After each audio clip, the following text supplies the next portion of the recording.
Répondre à une proposition de rectification.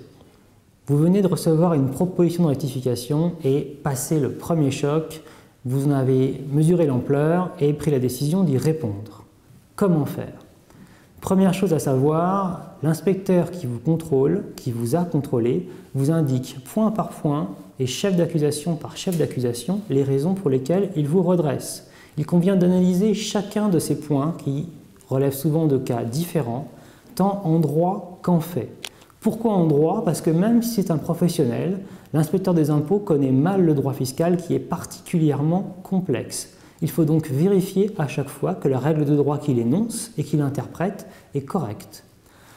Pourquoi en fait? Bien évidemment, l'inspecteur des impôts ne connaît pas les faits, il ne les connaît pas précisément, c'est vous qui les avez vécus, vous êtes le plus à même de l'éclairer sur ce point. Donc il faut lui décrire les faits tels qu'ils se sont passés et qui peuvent éventuellement être différents de ceux qu'il a indiqués. Alors comment répondre en pratique? Par courrier recommandé avec des mandats R, dans un délai de 30 jours, avec toutes les pièces justificatives jointes. Il faut bien comprendre que dans le doute, votre inspecteur des impôts vous a redressé. De la même manière, dans le doute, vous devez contester, n'accepter un redressement que si vous êtes certain qu'il est justifié. Au moment où vous avez reçu la proposition de rectification, l'inspecteur a fini son travail. Il a fini d'être le maître de la procédure.